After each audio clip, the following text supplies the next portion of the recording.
Heart talk bye आनंदी या माझ्या यूट्यूब चॅनलवर आपलं स्वागत आहे. माझ्या चॅनलवर आपल्याला नवनवीन मराठी कथा ऐकायला मिळतील. इथे सादर करत असलेल्या कथा या माझ्या स्वरचित आहेत. या कथा आपल्याला प्रतिलिपी या प्लॅटफॉर्मवरही वाचण्यासाठी उपलब्ध आहेत. आपल्या सुरू असलेल्या कथेचं नाव आहे तुम ही तो हो इन हार्ट, भाग 15, लेखिका आनंदी शिर्गे. याआधी तुम्ही माझ्या चॅनलला सबस्क्राईब केलं नसेल तर नक्की सबस्क्राईब करा. चला तर मग आपण आपल्या कथेला सुरुवात करूया. हे बघ बाळा, तू त्यांना सांगून बघ. त्यांचा स्वभाव तर तुला माहीतच आहे. एकदा ठरवलं की ठरवलं, पण तरीही तुझ्यासाठी मी त्यांना समजावण्याचा प्रयत्न करीन. शालिनी काकू अनोखीला धीर देत म्हणाल्या. काय समजावणार आहे मला? घरात येत काका शालिनी काकू आणि अनोखीकडे बघत म्हणाले. आता पुढे.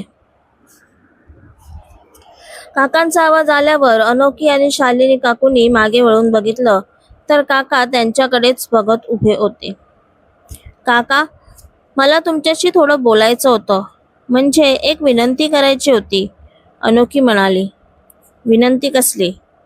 काकांनी एकदम रुक्ष आवाजात विचारलं. काका, आमच्या ऑफिसमध्ये एक मोठं प्रोजेक्ट तयार होणार आहे. त्या प्रोजेक्टमध्ये मलाही सिलेक्ट केलं आहे आणि प्रोजेक्ट पूर्ण झाल्यावर आम्हाला इन्क्रीमेंटही मिळणार आहे, अनोखी म्हणाली. हो, मग तू मला हे का सांगतेस? काकाने विचारलं. काका, फक्त ते प्रोजेक्ट पूर्ण होईपर्यंत मला ऑफिसमधून घरी यायला उशीर होणार आहे. त्यासाठी तुमची परवानगी हवी होती, अनोखी म्हणाली. अच्छा, तर खरी गोष्ट ही आहे तर. वाटलंच मला. पण हे बघ, मी आधीच सांगून ठेवतो, मला हे सगळं चालणार नाही, काका म्हणाले. अहो, असं काय करताय? थोड्या महिन्याचा तर प्रश्न आहे, नंतर ती येईलच की रोजच्या वेळेत, शालिनी काकू काकांना समजावत म्हणाल्या. मी एकदा सांगितलं ना, मला हे चालणार नाही. कामाच्या नावाखाली असं उशिरा येणार आणि मग बापाच्या नाव काळं करून कोणाच्या बरोबर तरी पळून जाणार, काका थोडे चिडतच म्हणाले. अहो, काही काय बोलताय? आणि झालेला विषय आता इथे काढायची काय गरज आहे, शालिनी काकू म्हणाल्या. हे बघ, मलाही हौस नाही नको त्या आठवणी उकळून काढायच्या, पण आता मला कोणावरच विश्वास राहिला नाही. म्हणून मी माझे काही नियम बनवले आहे आणि त्या नियमात जर कोणाला राहायचं नसेल त्यांनी खुशाल दुसरीकडे आपली व्यवस्था करावी, काका रागात म्हणाले आणि आपल्या रूममध्ये निघून गेले. अनोखीला तर काहीच समजत नव्हतं की काय असं का वागत आहे. काकू काका असं का बोलत होते? काही झालं होतं का? अनोखीने विचारलं. तुझे काका पहिले असे नव्हते, खूप प्रेमळ होते ते. आताही आहेत, पण दाखवत नाही एवढंच, शालिनी काकू म्हणाल्या.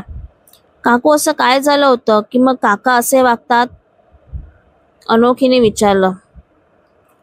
तुला तर माहित आहे, आम्हाला कोणी मूलबाळ नाही. आम्ही दोघंच एकमेकांच्या साथीला राहत होतो. पण काही वर्षापूर्वी तुझ्यासारखीच एक गोड मुलगी आमच्याकडे आली. पेइंग गेस्ट हवा का, एखादी रूम मिळेल का म्हणून विचारायला. आम्हीही विचार केला की दोघंच असतो, त्यात तिसरा असेल तर घर भरलेलं वाटेल, म्हणून आम्ही आमची ही रूम तिला राहण्यासाठी दिली. मुलगी खूप गोड होती, अनिता तिचं नाव. अनाथ होती बिचारी, कोणीच नव्हतं तिला. काही दिवसातच आम्हाला तिचा एवढा लळा लागला की ती अगदी आमच्या मुलीसारखी झाली. तिनेही आम्हाला आई बाबा मानले. एवढ्या वर्षाची आमच्या आयुष्यातील कमी तिने पूर्ण केली. यांची तर ती अगदी लाडकी होती. अशीच काही वर्ष गेली. आता ती एक पेइंग गेस्ट म्हणून नाही तर आमची मुलगी म्हणून आमच्याकडे राहत होती. तुझ्या काकांचा आणि माझा तर जीव की प्राण झाली होती. पण अचानक काय झालं माहीत नाही. कामाचं निमित्त सांगून ती घरी उशिरा यायला लागली. आम्ही विचारलं तर म्हणे खूप काम आहे, उशीर होतोय आजकाल. आम्हीही तिच्यावर विश्वास ठेवला. पण एक दिवस यांना कोणाकडून तरी कळलं की तिचं कोणावर तरी प्रेम आहे आणि ऑफिस सुटल्यावर ती त्यालाच भेटायला जाते. म्हणजे इतके दिवस ती आम्हाला खोटं बोलत होती. या गोष्टीचं यांना खूप दुःख झालं. पण एक बाप या नात्याने तुझ्या काकांनी तिच्याशी बोलायचं ठरवलं. पण तिने ती वेळच येऊ दिली नाही. कदाचित ती आम्हाला फरकच समजत असावी, म्हणून तिला आम्हाला काही सांगावंसं वाटलं नाही आणि एके दिवशी ऑफिसला जाते सांगून गेली. ती परत आलीच नाही. आम्ही तिची खूप विचारपूस केली, पोलीस कंप्लेंटही केली आणि त्यात ती त्या मुलाबरोबर पळून गेली होती हे आम्हाला नंतर समजलं. त्या सगळ्या गोष्टींचा यांना खूप जास्त धक्का बसला, कारण यांनी मनापासून तिला आपली मुलगी मानलं होतं, पण तिने आम्हाला आपलं कधी मानलंच नाही. त्यामुळे आता तुझे काका असे वागू लागले आहेत. शालिनी काकू डोळ्यातलं पाणी पुसत म्हणाल्या. काकू शांत व्हा. खरंच आहे, काकांचा एवढा जीव लावल्यानंतर कोणी असं केलं तर त्यांचा त्रास होणारच. अनोखी काकूंना समजावत म्हणाली.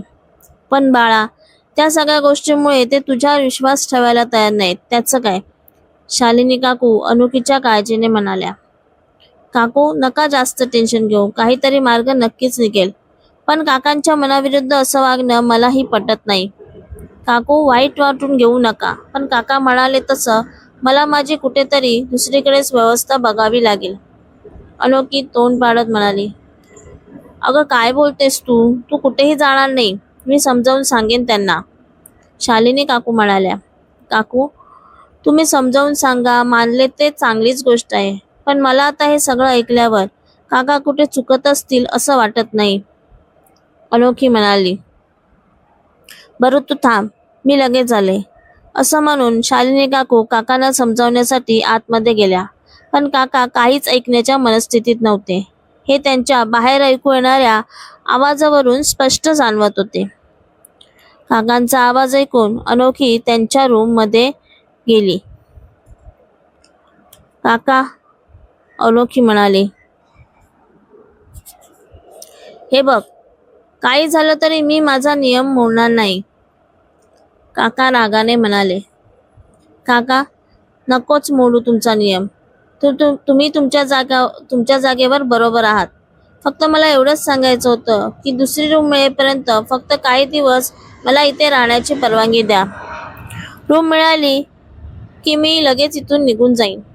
अनोखी काकांना विनंती करत म्हणाली. ठीक आहे, मी तुला 8 दिवसाची मुदत देतो. या 8 दिवसात तू लवकरात लवकर तुझी व्यवस्था कर. काका म्हणाले.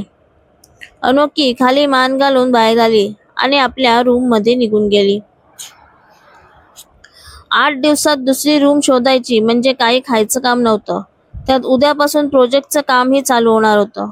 त्यातून या कामासाठी कितीचा वेळ मिळणार होता देव जाणे. अनोखी हाच विचार करत आपल्या बेडवर पडली होती. इकडे अर्णव आणि अर्जुनही घरी आले. अर्णव तर खूपच थकला होता, पण अर्जुनमध्ये अजूनच उत्साह संचारला होता की काय असंच वाटत होतं. आल्याबरोबर तो आजोबांच्या रूममध्ये गेला आणि त्यांना उद्यापासून सुरू होणाऱ्या प्रोजेक्टबद्दल सगळी माहिती दिली.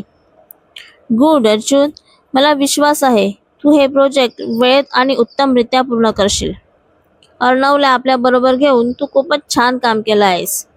कृष्णराव अर्जुनच्या खांद्यावर थोपटत त्याचं कौतुक करत म्हणाले. पण अर्जुन एक लक्षात ठेव, आपल्या या बिझनेसमध्ये जसे आपले मित्र आहेत तसे शत्रूही खूप आहेत, खास करून पुरोहित अँड सन्स. त्यामुळे थोडं आपल्या आजूबाजूलाही लक्ष असू द्या. कृष्णराव अर्जुनला सावधान करत म्हणाले. हो आजोबा, नक्कीच तुमचा हा सल्ला मी लक्षात ठेवीन, अर्जुन म्हणाला आणि आपल्या रूम मध्ये निघून गेला.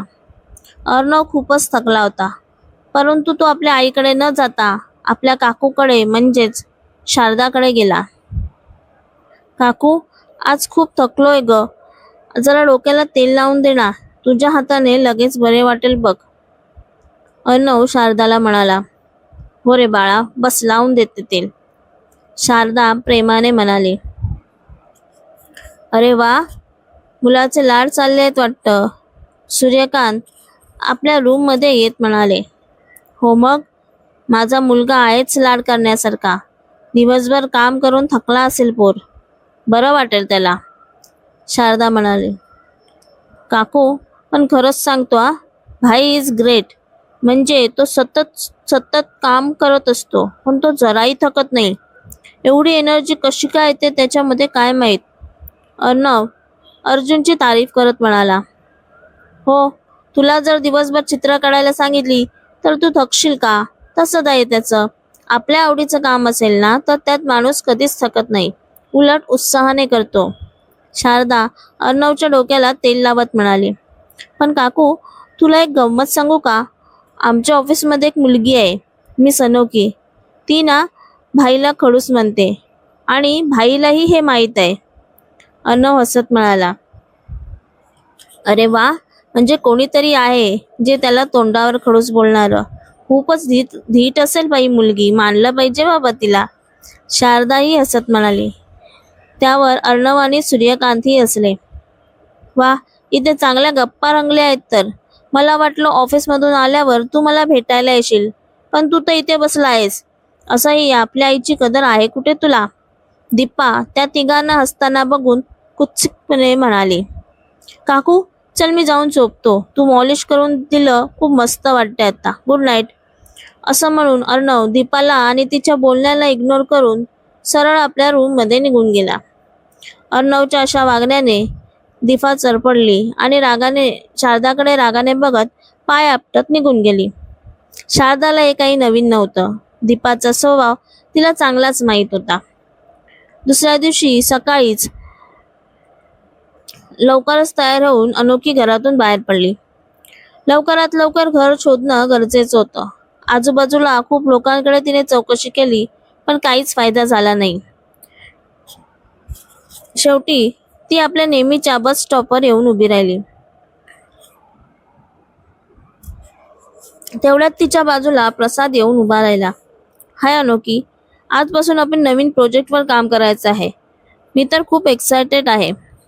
प्रसाद बोलत होता, पण अनोखी आपल्याच विचारात मग्न होती. अनोखी, अगं मी तुझ्याशी बोलतोय, लक्ष कुठे आहे तुझं? प्रसाद तिच्या पुढे आपला हात नाचवत म्हणाला. तू काही म्हणालास का? सॉरी माझं लक्षच नव्हतं. अनोखी म्हणाली, अगं तेच विचारतोय, लक्ष कुठे आहे तुझं? आज काहीतरी वेगळं वागतेस. काही झालंय का? काही प्रॉब्लेम आहे का? मित्र या नात्याने सांगू शकतेस तू मला, प्रसाद म्हणाला. प्रसादला सांगू की नको हा विचार करत असतानाच प्रसादने परत तिला विचारलं, अगं काय झालं? काहीतरी नक्कीच सिरियस आहे, मला सांग. मला जमलं तर मी नक्कीच तुझी मदत करीन, प्रसाद म्हणाला. प्रसाद तसा चांगला मुलगा होता. त्याला सांगायलाही काही हरकत नव्हती. त्याच्या ओळखीने एखादं घर मिळालं तर बरंच होईल, असा विचार करून अनोखीने त्याला घराविषयी सांगून टाकलं. हा तर खूप मोठा प्रॉब्लेम आहे. 8 दिवसात घर शोधणं म्हणजे जरा कठीणच आहे. तरी मी प्रयत्न करतो, काळजी करू नको, काही ना काहीतरी व्यवस्था होईल, प्रसाद तिला धीर देत म्हणाला. तेवढ्यात रचना तिथे आली. तिचंही तोंड आज उतरलेलं होतं. 25 लाखाच्या कर्जाचा डोंगर जो तिच्या डोक्यावर होता. अनोखीने तिचा पडलेला चेहरा पाहून तिला विचारलं, तर तिने काल काय झालं ते सगळं सांगितलं. अरे यार, काय चालू आहे हे? एकावर एक प्रॉब्लेम येतच आहेत. मला तर वाटतं त्या कामिनीचीच नजर लागली असणार आपल्याला, अनोखी वैतागत म्हणाली. काय होणार या दोघींचं?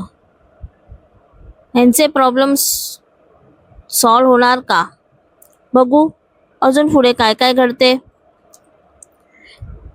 हा व्हिडिओ तुम्हाला आवडला असल्यास तुमच्या मित्रमैत्रिणींना शेअर करायला विसरू नका.